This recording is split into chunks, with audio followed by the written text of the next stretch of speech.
கோவிலில் 22 புனித கிணறுகளில் நீராடுவது ஆன்மீக தூய்மையை அளிக்குமா? ராமேஸ்வரம் ராமநாத சுவாமி கோவிலில் 22 தீர்த்தங்களின் புனிதத்தை பார்க்க வாருங்கள்.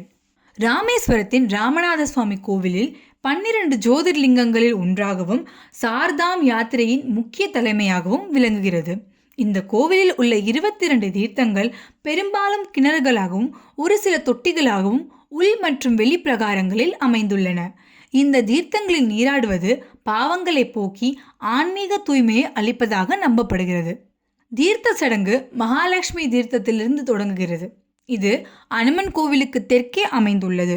பக்தர்கள் இங்கு முதல் நீராடலை தொடங்கி சாவித்திரி, காயத்ரி, சரஸ்வதி ஆகியவற்றில் முறையாக நீராடுகின்றனர்.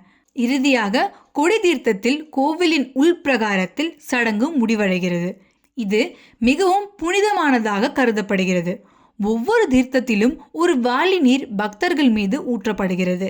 இந்த சடங்குக்கு டிக்கெட் கட்டணம் ஒரு நபருக்கு 25 ரூபாய். பக்தர்கள் முதலில் அக்னி தீர்த்தத்தில் நீராடி பின்னர் 22 தீர்த்தங்களில் நீராட வேண்டும். பின் ஈர உடைகளை மாற்றி கோவிலில் வழிபாடு செய்ய வேண்டும். இந்த சடங்கு பக்தர்களுக்கு உடல் மற்றும் மனதை தூய்மையாக்கி சிவனின் அருளை பெற உதவுகிறது. வீடியோ பிடிச்சிருந்தா லைக், ஷேர் பண்ணுங்க, சப்ஸ்கிரைப் பண்ண மறக்காதீங்க.